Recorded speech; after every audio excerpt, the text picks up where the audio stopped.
Good day, good people. I am super hyped right now. You have no idea.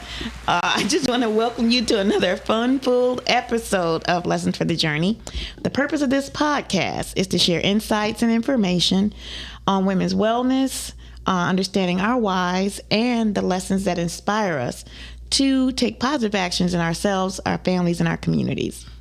Our topics focus on women's wellness, seen through a metaphysical lens, sharing spiritual insights, highlighting journey lessons, and building healthy relationships.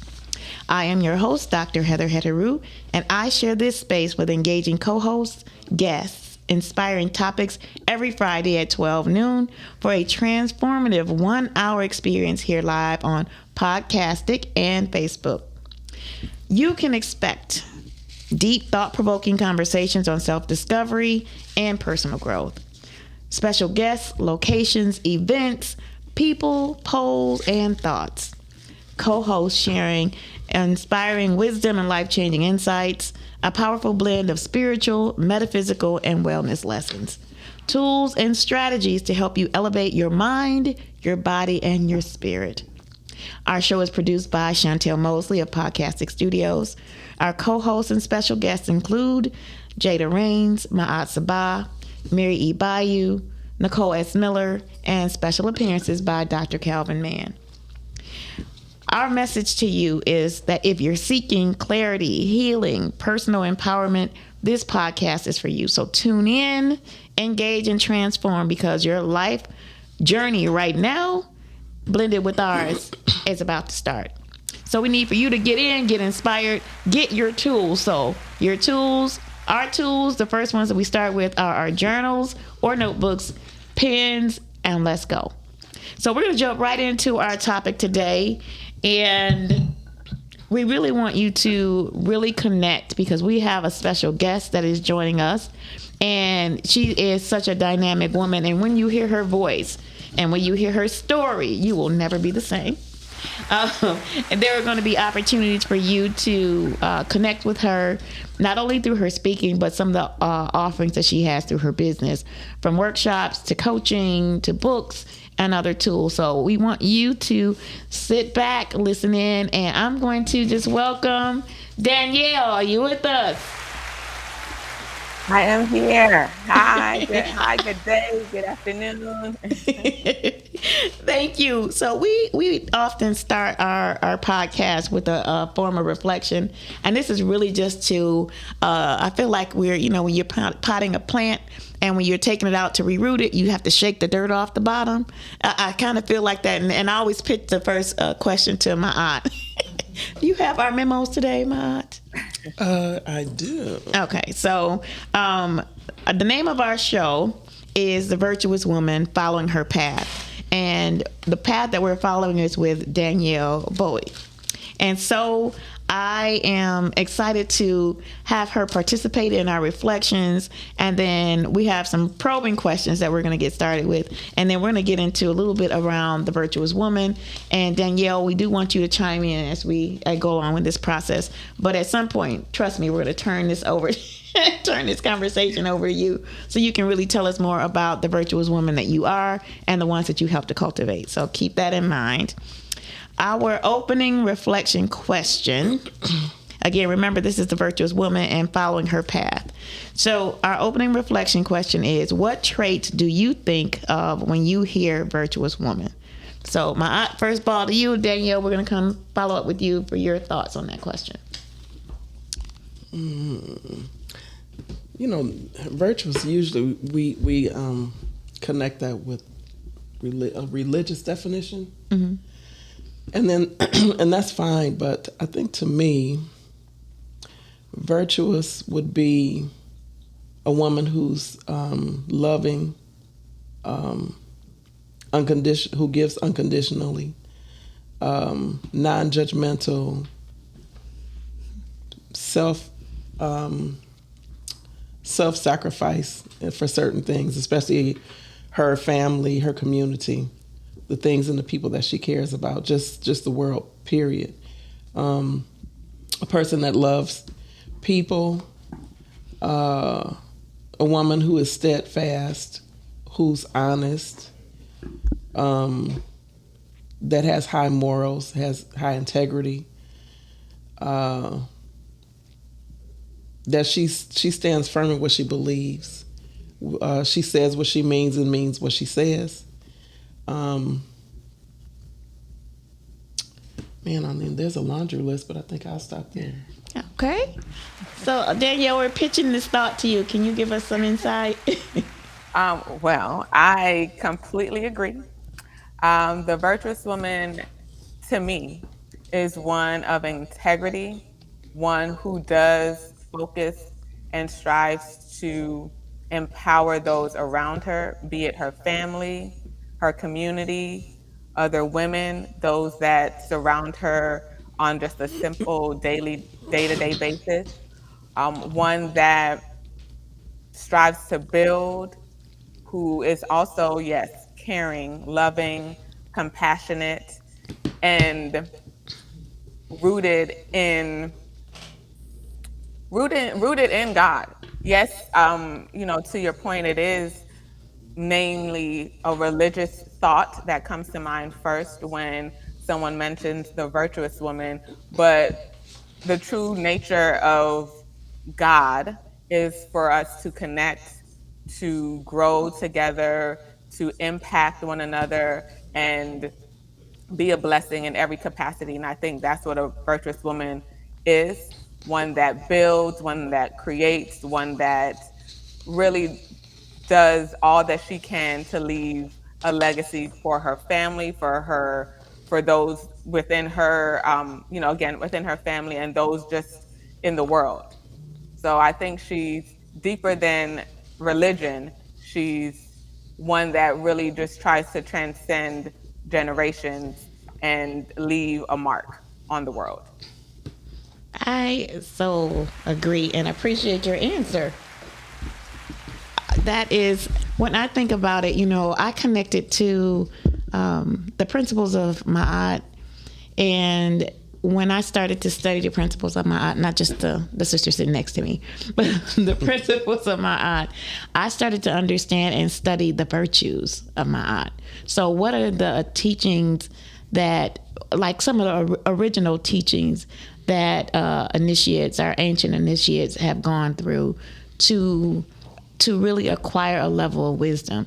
And so when I think about that, it comes to my mind the virtues. And one of the first virtues of Ma'at is, out of the 10 virtues, is control of thought. The second one is control of action. And the third one is devotion to purpose. And so out of all 10 of them, which are very strong, when I think about and compare that to a virtuous woman, the first thing that comes to my mind is being able to control your thoughts, to be able to reset, even in the midst of whatever situation you are facing, to be able to reset. And you don't have to speak to that thought if it's not fruitful.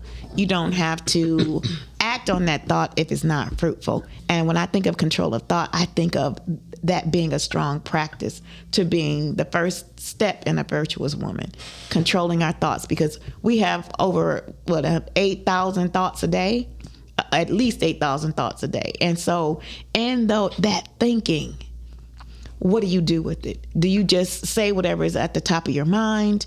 And if you're not able to control that, I think that is for me, that's the beginning of wisdom, but it's also the beginning of being virtuous, understanding the power that you have with that thought.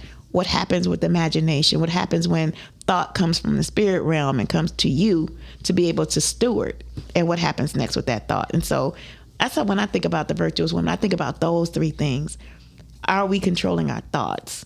Are we controlling our actions, which is a part of the fruit of the thoughts that you're having? And then the third thing, are you devoted to your purpose? Whatever that purpose would be, maybe at that moment could be life calling, it could be your work, whatever that commitment is. How do you do it, and what is your level of devotion to it? So I think about virtuous women. That's what I think about. So I thank you for sharing your insights, because this is what we do. And this is how we grow, is to take in new information. And just quickly, let me break this down so we can take this time to apply these tools. So when I think about the theory of change that we use in your Inspired Journey, I think about the first thing, which is new information. The second thing is to be able to appreciate the information that you get and who you get it from. The third thing is to be able to apply the information. The fourth thing is to be transformed by that information. But the very most important step in that is the elevation that happens when you apply this process of change. And so our second question for reflection, and I think this is going to be a powerful one. What does it mean to you to be entrepreneurial? Because we know that's one of the elements of a virtuous woman, right? Is how she handles her business, whether that business is an enterprise or whether that business is the demands of the things that she has to do. So what does it mean to you to be entrepreneurial? There you go. Pitch it into you first. What does it mean to be entrepreneurial? Well, an entrepreneur is a person that typically a person that owns their own business. Mm-hmm. I guess we're entrepreneurs in a lot of ways. We are an entrepreneur just for our own personal self. How do we run our business? Because your life is your business. Mm. So how do you operate your life? You could be an entrepreneur as a mother. How do you handle your family, your children? I guess you could look at it as entrepreneurs being a significant other. How do you navigate through your relationship with a significant person in your life? So I don't think being an entrepreneur is just a business in the sense of a brick and mortar or a business structure that you set up for economic gain or whatever. I think it's beyond that. And it takes strength, it takes sacrifice, it takes a lot of prayer, it takes courage, it takes, and on all of those levels, it's the same thing. It takes being committed, it takes being dedicated, disciplined,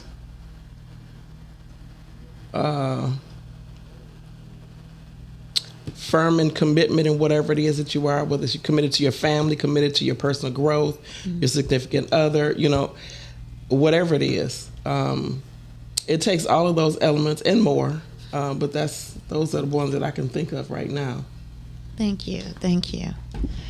Danielle, can you share with us what entrepreneurial means to you? I believe entrepreneurial means what is the offering that you are presenting to the marketplace? Because in my mind, an entrepreneur is one that sees beyond themselves and they are looking to serve other people. So to me, entrepreneurship is how are you being of service? What are you sharing with the marketplace? What are you sharing with others? Whether it be the skill that you've gained, knowledge, products, or services. It's simply acting in a servitude way that will allow your insight, your skills to benefit someone else. Because essentially, having a business and sharing it with others is not only to fulfill the needs that you have, but it is supposed to serve and be of value to others. So to me, entrepreneurial is providing value to someone else, and being and having that compensation, whether it be a thank you or an actual payment, be made onto you. So simply sharing and impacting others. Thank you. I love being in the company of dynamic women. Boy.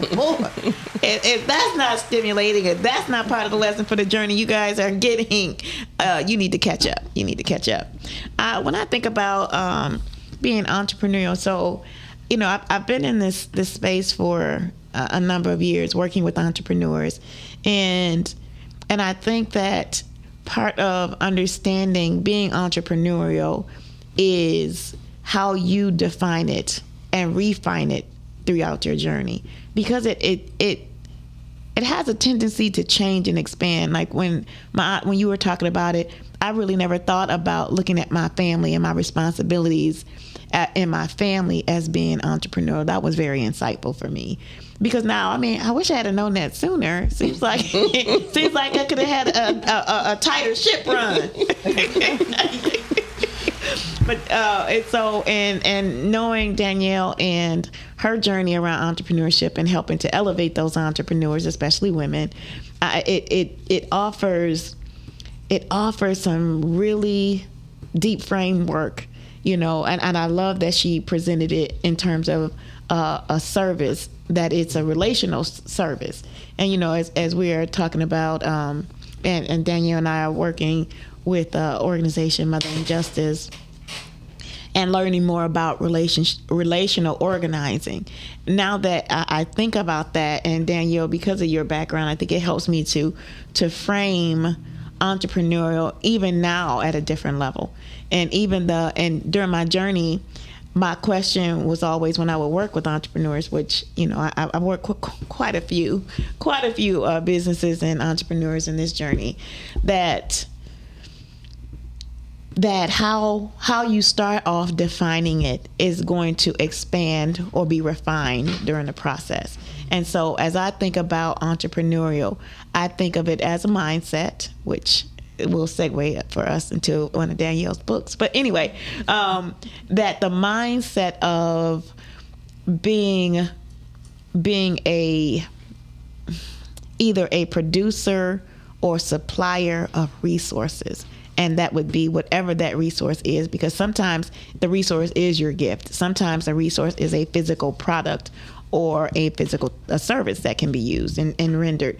And being in the mindset that there is a relationship between you, the product or service that you offer, and the final hands that it needs to reach.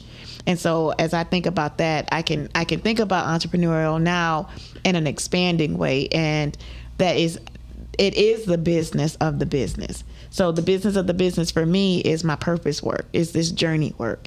And because I have a deep commitment and concern around it, this then makes me entrepreneurial, to be committed and dedicated to a service and or a product that I might have. So when I think about it, that's what really comes to my mind.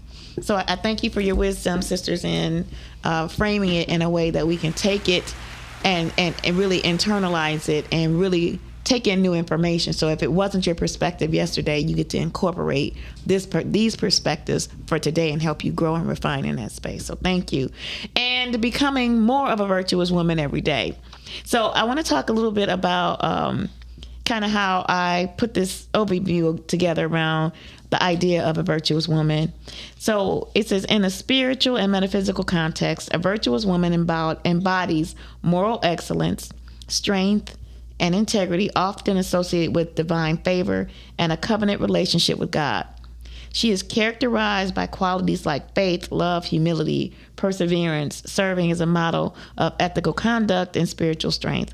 The concept of the virtual woman, particularly as described in Proverbs 31, emphasizes her role as an entrepreneur and values wisdom, inner joy, work-life balance, you guys see that, right? And her active role in family and community. The virtuous woman demonstrates resilience and spiritual strength, particularly when facing adversity or societal changes. And so I want to segue into Danielle, if you tell us a little bit about you and your journey of purpose. Oh, so it's still going. Right? I have not yet arrived, but I have always just been on a quest to grow personally, as well as help others grow. I think that I have come to realize that everything that I've gone through and every lesson that I've learned was not just for my purpose, but it's for someone else.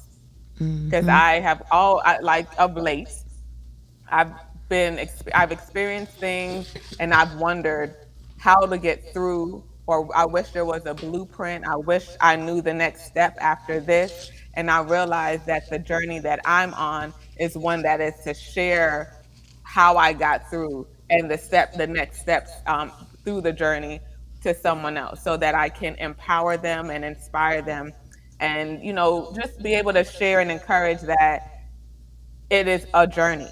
It's a journey that you're going on. It's not the end. It's something that we're to learn from so that we can get stronger. So I've been growing over the past 2 years intentionally because I really want to be able to use whether it might be my story or the things that I'm learning to empower other people, other women especially, because I feel like we are in this society where we are looking at the outside world and allowing the inside world to wither away slowly. And I just want to like revive that inner woman and remind her that she's more than what she may see out in the world. She has everything to offer within her. And, just be able to empower her and inspire her to be more than she thinks she is in the moment. And that definitely, I have come to realize, starts with a mindset shift. And that is what I have been working on again intentionally because that that has changed the trajectory, I believe, of my life and my journey. And I just want to be able to share that empowerment with others. Thank you. And you mentioned mindset shift, so that's the second time it came up. So Chantel, can you pull up her book for us? And can you talk a little bit about your book? Okay, so the book is called Shifting to Millionaire. I believe that one of the tools that we have learned is the root of all evil. I think we understand it incorrectly. And this book really shapes that, where we come to realize that money is a tool that allows us to unlock the life that we actually desire. So, shifting to millionaire is not simply about money, but it's about shifting your mindset, opening your mindset, and understanding that this tool is here for you. And again, in order to be able to access it, you have to think differently. You have to come from a different thought, whether it be, how to acquire money, whether it be how to create different streams of income. The book talks about, breaking down debt, increasing income and going through the shift that you need in your mind to be able to be the person that can experience a millionaire status or can experience income increase, because we need money, and that's that's the point of I think the lack of it allows us to compromise a lot. So I just really wanted to be able to create a book, a guide, so to speak, that would help others like really tap into the shift that they need to be able to live and create the life that they actually desire. And it's such a powerful book.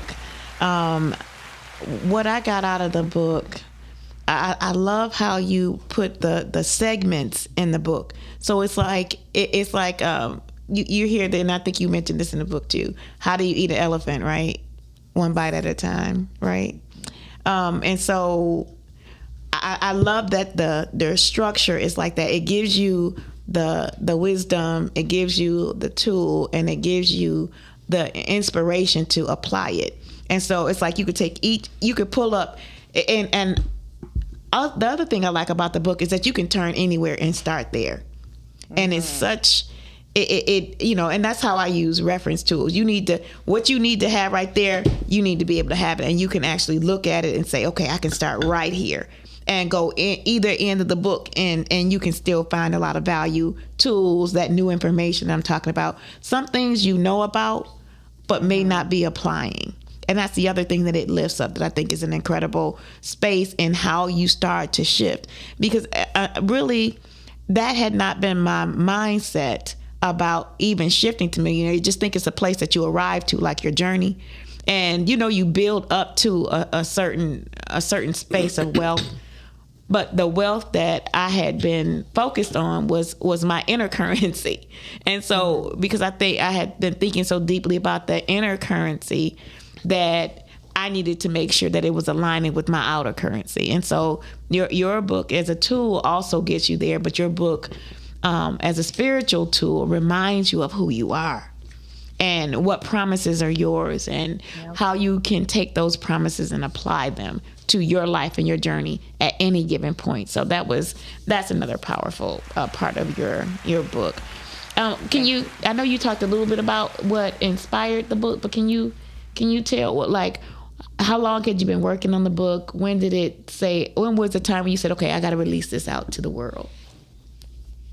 I believe I'm always working on the book because I use it for myself too. Because again, I wanted it to be a guide that could help you get from where you are, wherever that may be, to your next level of income, of increase, of transformational mindset.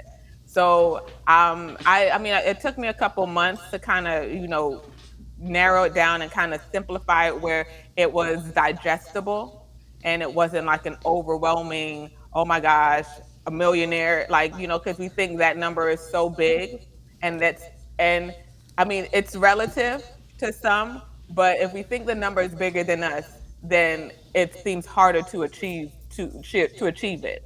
So I wanted it to this guide to be something that anyone could go through and actually achieve the goal that they've set for themselves, whatever number it may be.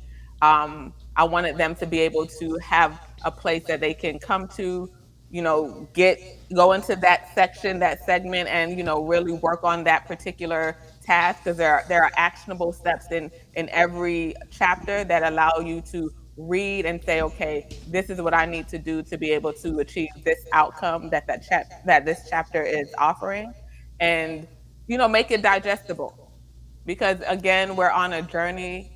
We're never going to arrive until we arrive, but I really felt like I I wanted to make sure I didn't have it perfect, but I had it where people can actually use the steps inside and have impact on their finances, their mindset, and their life. Awesome. My aunt Chantel, you have any thoughts on? I know we talked a little bit about, and you may not. You guys probably haven't seen the book yet, but what you're hearing about it, is that something that is drawing? Do you see it relevant? Is something that resonates with you? For sure. I mean, in our community, in the Black community, economics is always a challenge. There are certain systems that are set up to not support us, if we're just going to be honest. But what I'd like to ask, percentage-wise, in your opinion, what do you feel that self-worth in connection with a person's economic system would be? Can you repeat the question? Percentage-wise, in your opinion, what do you feel the connection between a person's economic situation and their self-worth is? I think that in our society, it's the percentage is high, in the sense that people believe that if I don't have a lot of money, then my self-worth is low. And I think the shift should be that I believe so much in myself, and then the money flows. So I think it's an inverted percentage. So if I stayed it was 90%, I think in the society today, I feel like 90% people believe that their self-worth is attached to the amount of money that they make or don't make. And I do think that, again, that allows us to compromise in a lot of ways in the world today, which is why I really wanted to provide like a resource that allows you to really believe in who you are and whose you are before you tack that worth of financial gain to yourself, if that makes sense. If that makes sense, because like you said, yeah, the society has created this. There's systems in our society that has created for our particular community to not achieve the wealth that our counterparts or other races and communities achieve. But it's there for us, and I think that if we don't compromise, but we understand what promises are already there for us, then our eyes will be open, and that increase that we strive for will start to flow instead of us hustling. And again, I keep using the word compromise, but I think that's what we do often, because we want so much of what we're seeing out in the world. Chantel, any reflections or things that resonate with you? Yes. So I think that the book is a good tool because I'm of a younger generation. I am a millennial. So I definitely think that it's important because money is a tool, but I feel like because we are in such survival mode or we have lack thereof, we look at it and we hold on to it, and it allows money not to be able to flow because if we don't give, if we don't spend, if we try to keep really close to, our hands are tight, so it can't flow out, or come in. So I feel like the book and being able to have those tools and things in your back pocket to utilize and understand how money works and things like that is actually a good tool, because a lot of money hacks or money truths or anything dealing with taxes and credit and things like that we don't really learn in school outside of the basic addition, subtraction, multiplication, and division, and simple just basic math. We don't have those skills on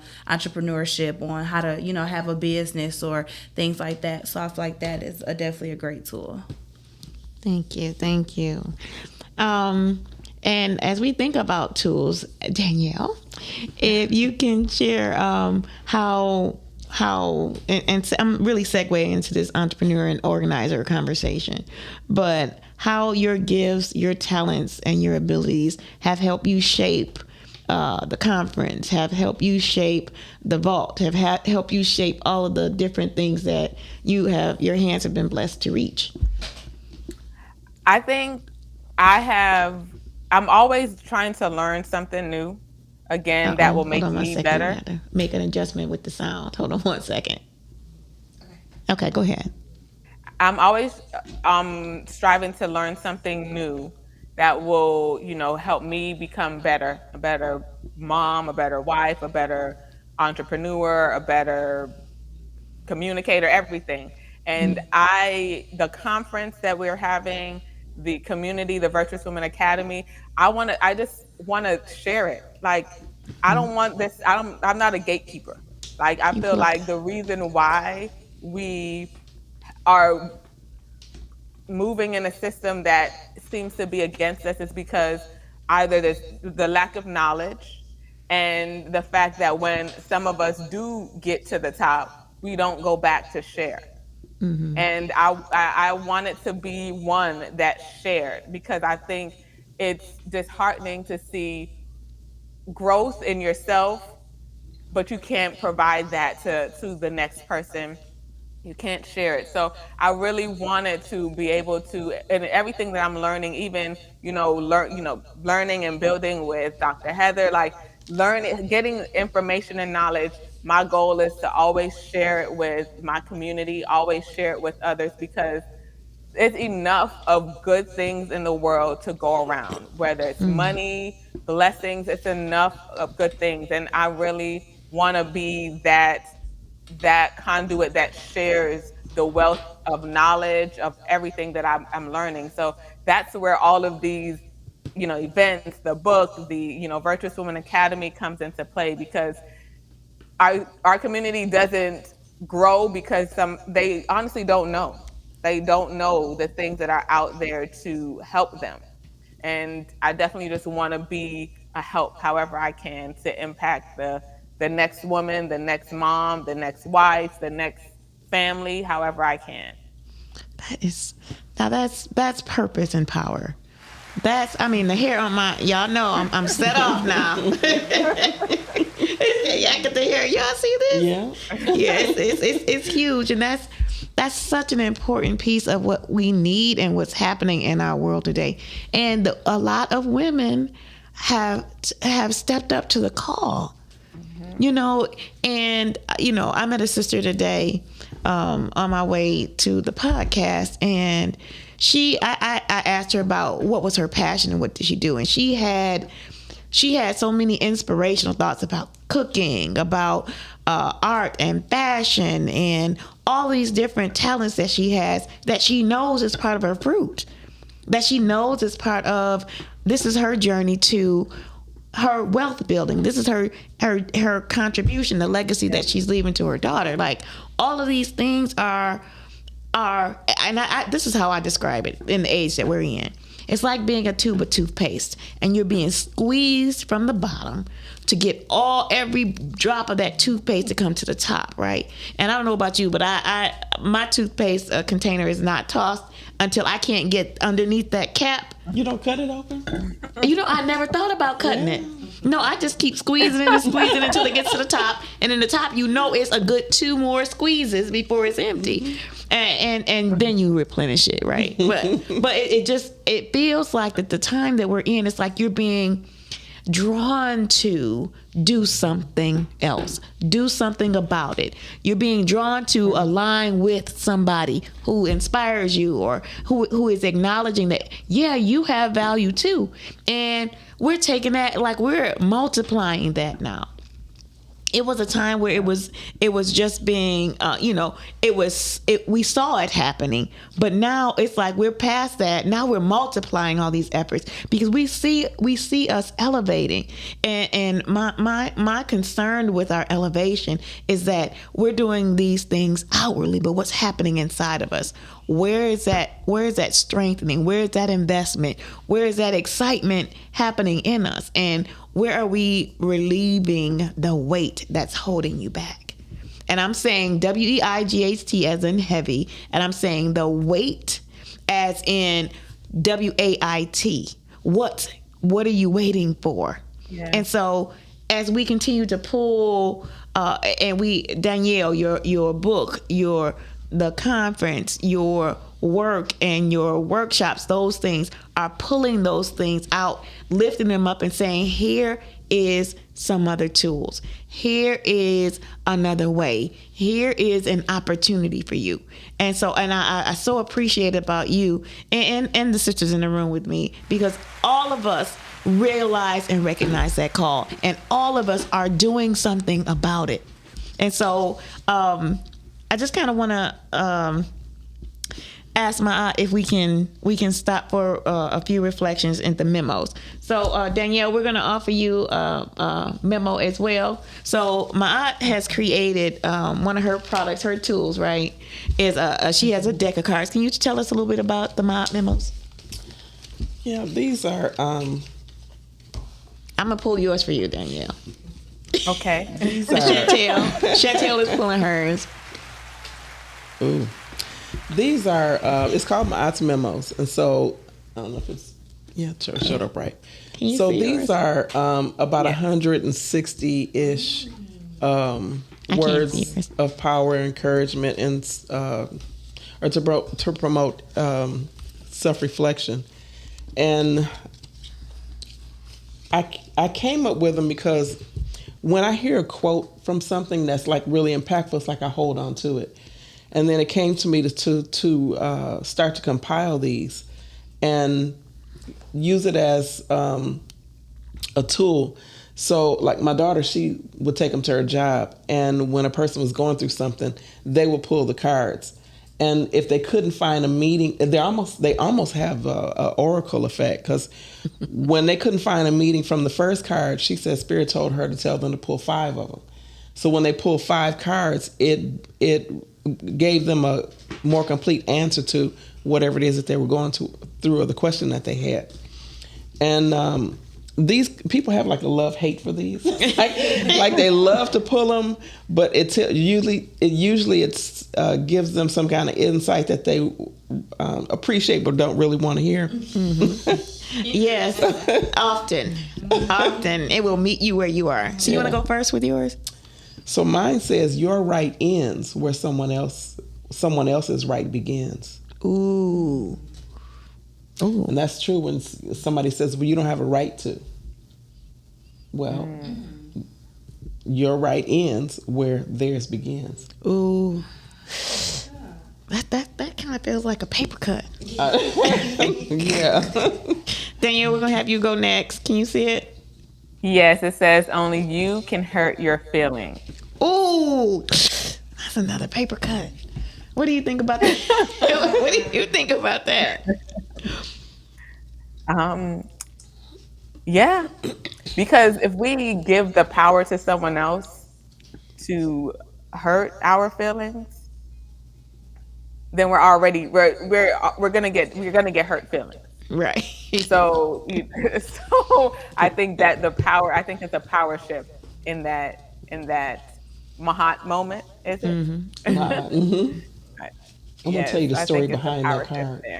Okay, what was the story? So the story behind that card is my granddaughter. I don't know. She was maybe in kindergarten or something, and she came to me and she said, "Grandma," and she told me about something that somebody said that hurt her feelings and it made her mad. I said, "Really?" I said, "Well, where's your hurt my feelings button?"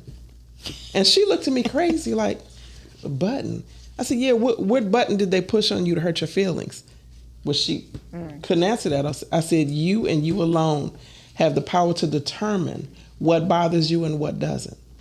So a person can say anything to you, but you decide whether you want to empower that word or whether you don't.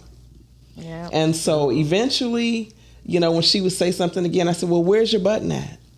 She couldn't come up with an answer. So eventually she's to the point now, it's like, I don't choose to empower those words. It doesn't bother me. Mm-hmm. So only you can hurt your feelings. That's deep. That's a really good paper cut. That's a really good paper cut. And that's definitely a place that we can evolve to. There is room for evolution in that wisdom. Chantel, what was yours? So mine was sincerity of the heart is the fuel behind an answered prayer. Ooh. Mm-hmm. She said that hit home.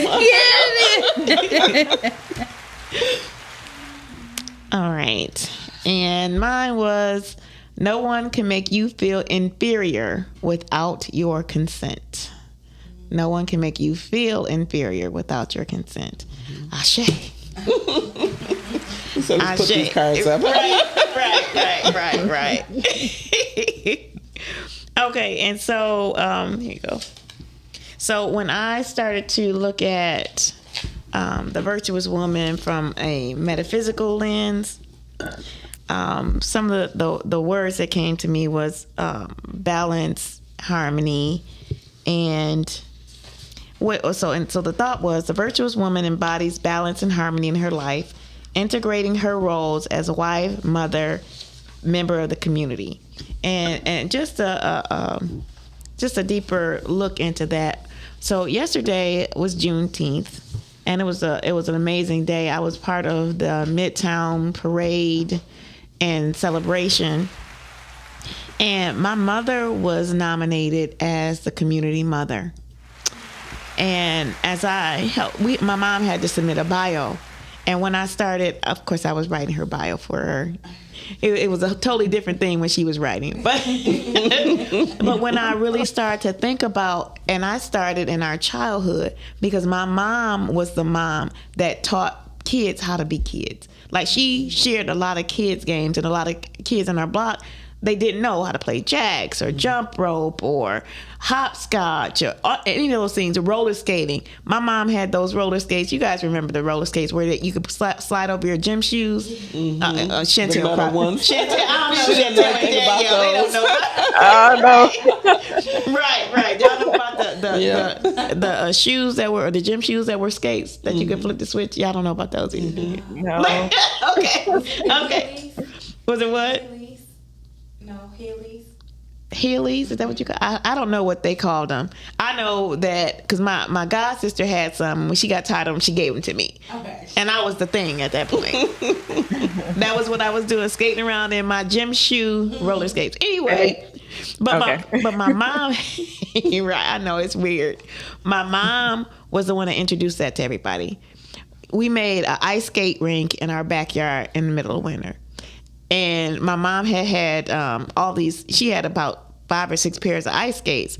And so if you couldn't fit them, you just put socks on in the middle. You know, you just stuffed the front of the skates with socks. And you tied it real tight. But anyway, she taught us how to ice skate. And I started to think about and reflect on all the ways that she was a community mother. It wasn't, I'm only going to get my kids a sandwich. She came out with a tray, and everybody had a sandwich, or she had them in a sandwich bag that was big for her. So they were all in a sandwich bag, and if it wasn't enough, it was always enough. Yeah.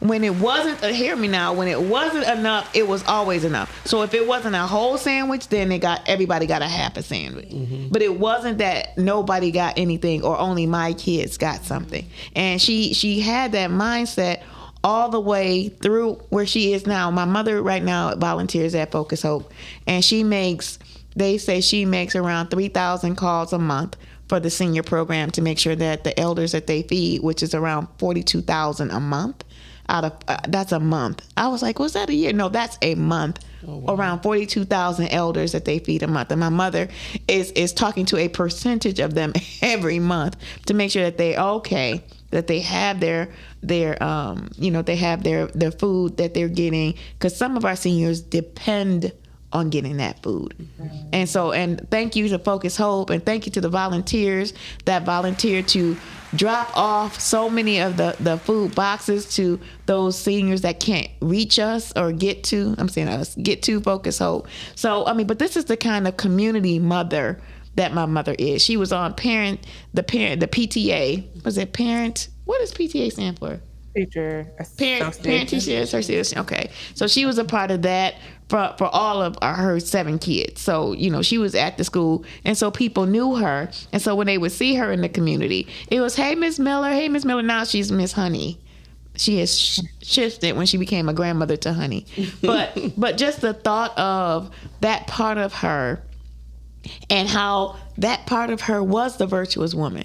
She did a lot of entrepreneurial things, but it was always, working with the Christmas shopping program so that kids could buy their families, gifts and things like that for, 25 cents here, 10 cents here.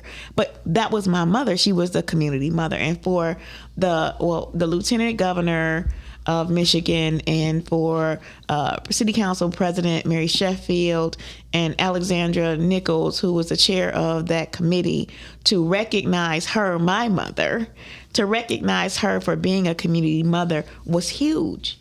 It was huge. And so to me, to those things that we talked about also make her that virtuous woman. She was a virtuous woman, as long as I have known her, and those skills and things that we talked about are the things that she possesses as well. And, I can say the same thing about your mom. I say the same thing about Chantel's mom, right? These are our examples of what a virtuous woman look like. And Danielle, I'm so glad that you are lifted up so that people can see you as one as well. So we're extremely grateful to have you here with us today, and for you sharing your life and your journey. So I want to ask the women here to talk about where you find harmony and balance. How do you find harmony and balance, whether it's in your work, whether it's being a wife or a mother or a boss or whatever the role that you play? How do you see balance and harmony playing into that? We'll pitch it to you first. Then we'll ask Danielle too, and Chantel. Balance and harmony. Anytime I'm around my children, because it's not like mother and child, it's like brother and anybody that knows us knows that. Right. I have to remind myself that those are my children and not, just some people I'm kicking it with. They are grown people too, Yeah, they're real grown. and my grandbabies, that gives me the greatest joy.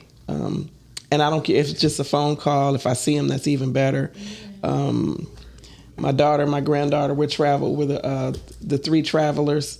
So family is my balance point.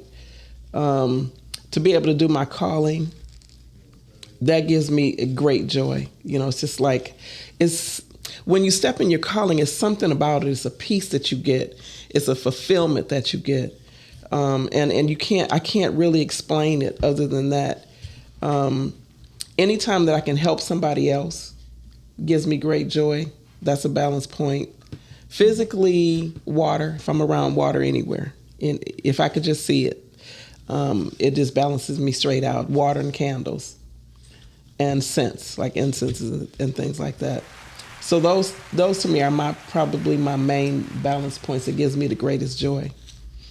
Danielle, how about you? Where is I your was going to say, balance? Mahara, I think we're like the same person. But I completely agree. My daughter, just seeing her, she's 3.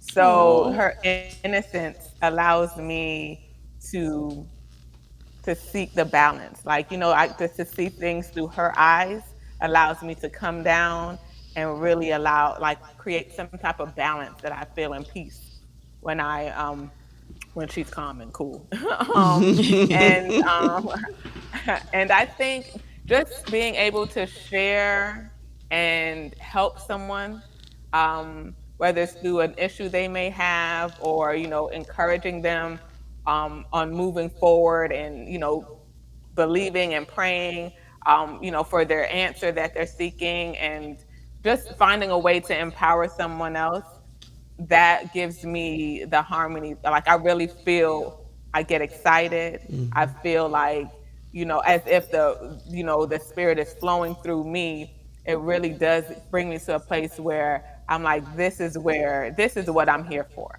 This is what I'm here for. This is how I'm, able to contribute. Because sometimes you just get engulfed with the world and the things of it. But in that space, I'm able to feel like, okay, I'm really making an impact, a difference, and that brings me, I feel in harmony at that moment.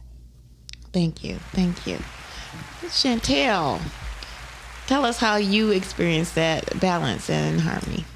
So for me, balance and harmony is going to look like anything music related.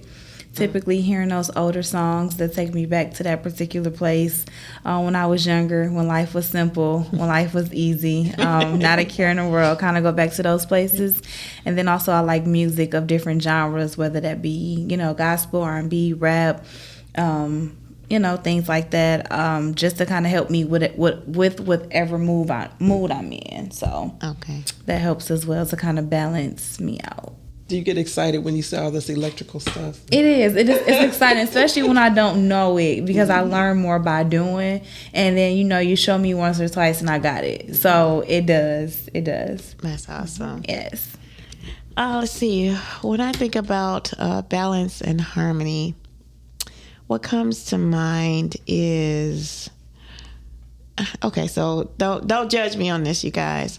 When I think about how nature works, and for me, sitting in nature, like I can get lost, which I have, because I had a big giant bag of popcorn for Rod's party over a week ago now, and I mean it's it's 2 feet tall of popcorn. And so I was laughing. I was saying, we're going to have a popcorn casserole. We're going to have popcorn pancakes. We're going to have popcorn egg rolls. Like, it's that much popcorn, right?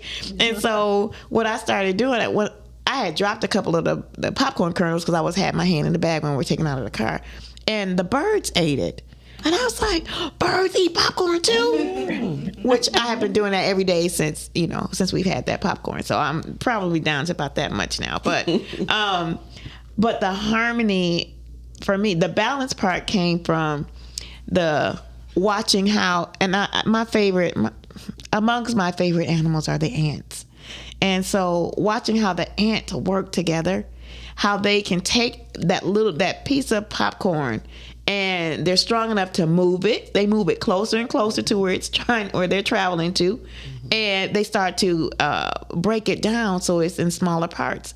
And just the intricate nature of nature and how it works together, it brings me peace to see him. I mean, I'm tickled. I'm following one little ant in his journey. Like, that stuff kind of excites me. But being in the midst of nature, and then the things that we so often see as waste. And I'm gonna use this example about weeds. So when we call something a garden, it's something that has been tended to, that we have done, like with our own hands, and you think is manicured. But when we see flowers grow and tall grasses growing wild, we call it weeds. So why is it a garden when you do it, and it's weeds when God does it? You know, and that is just an incredible thought to me. And every time I see it, I have a greater appreciation, because in God's garden is also the medicine that we need in our community. We have so much medicine around us that is incredible, and we still see it as weeds, and we see, some of that as a reflection of blight and things being unkept. Well, but God planted that. God planted the dandelions. We got dandelion grease. Well, you're going to pay for it when you go to the market, right? It's the same dandelions that's growing around, right? It's the same thing for chamomile or Queen Anne's lace or burdock. Like, this is major medicine, and God puts that right there, and we call it weeds, and we cut it down, and we don't appreciate it.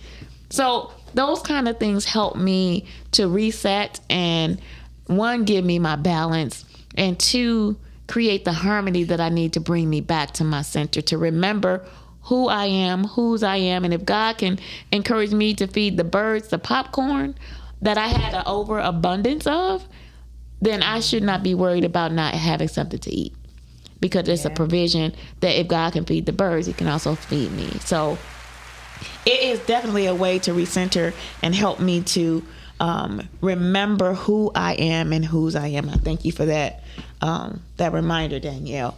And so we are coming close to the end of our show, but I want to ask Danielle if you will please give us some closing words.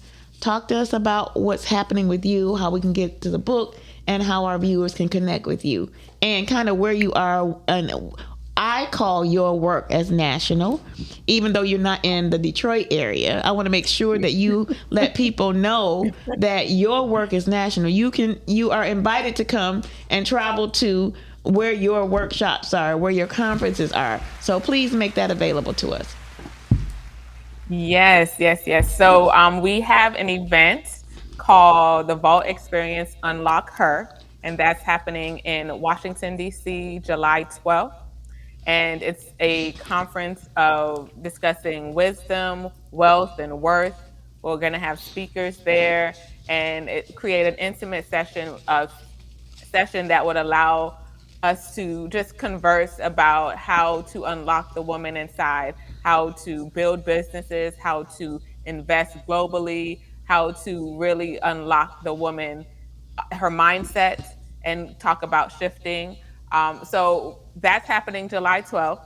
I also have a Virtuous Woman Academy where I it's a lot. It is a big academy that allows, and it's all digital. Okay, So it thank you. allows you, as anyone could actually join. And when you join and you do share the community with others, I'm giving you 85% commission every time you share, and you can resell the community to others. But it's a place where there's ways for you, different business courses that allow you to create new and other streams of income.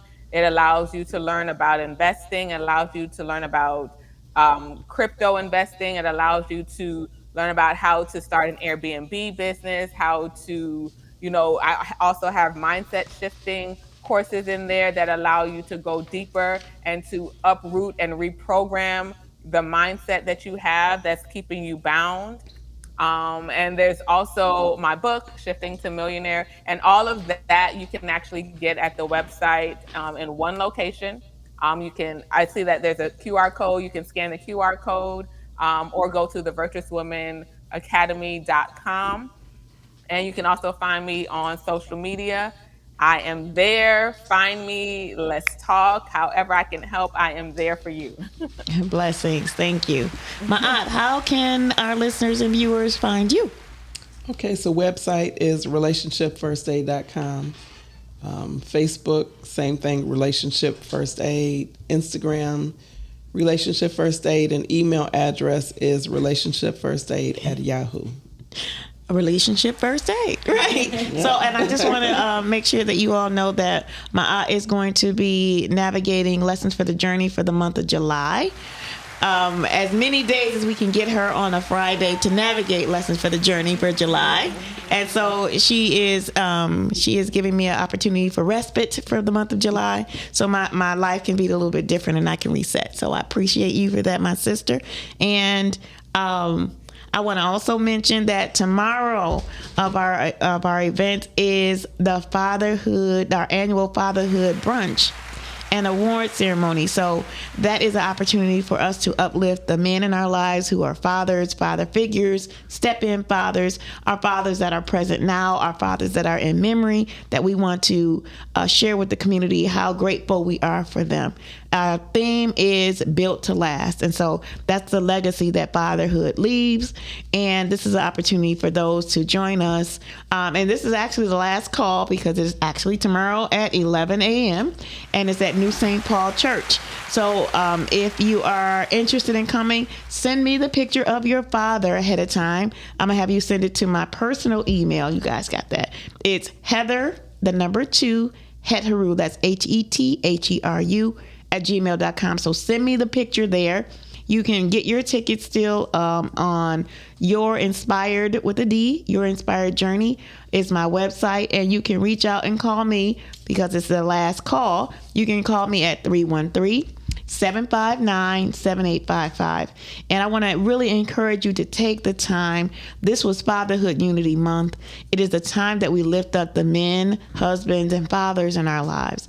We need to acknowledge them so that they know their value and we help them to grow in that value so we can change the dynamic of families and our communities. And Chantel, I would like for you to just tell us a little bit about One Step Closer and how people and our viewers can tune in to see you there.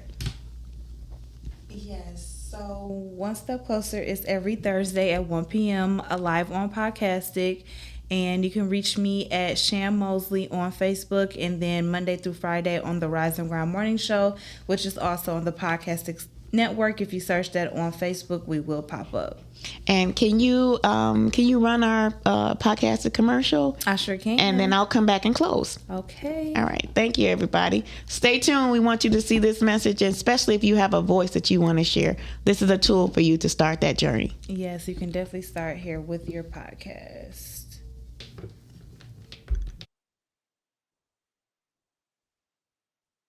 Are you an indie podcast or content creator looking to reach a wider audience? Look no further. Introducing Podcastic, the ultimate podcast network designed exclusively for indie creators like you. At Podcastic, we believe in the power of unique voices and fresh perspectives. We're here to amplify your passion and creativity, connecting you with the growing community of engaged listeners who crave original content. Podcastic is more than just a platform. It's a support system built for indie podcasters, offering a range of resources to help you succeed. From tailored promotional campaigns to professional production assistance, we're here to help you shine. Our intuitive platform makes it easy for you to be seen and heard. We do all the heavy lifting for you. You just show up and create. Plus, with our advanced analytics, you'll gain valuable insights into your audience's preferences, allowing you to refine your content and grow your fan base. Ignite your passion, expand your reach, and thrive with podcasting. Visit our website at www.podcasticlife.com to get started. Podcastic, the home for indie podcasts and content creators. Thank you, everybody. Thank you for listening in today. My new sister that I met on my way to the studio today, I don't want to say your name, Miss Lewis. I just want you to know that I'm thinking about you and we are going to connect. I want to thank Danielle Bowie for being here today and invite her to have an open door to come back and help enlighten us as you take this journey because we're taking it with you. And I just want to thank Chantel and my aunt for being my sisters and just being here and helping to lift up me and all the other sisters and the families in our community who need to know that their vision and their purpose means not just for you, but for all of us. And so that's how we're going to grow. That's how we're going to be bigger. And that's how we're going to change the world. So I am Dr. Hetheru.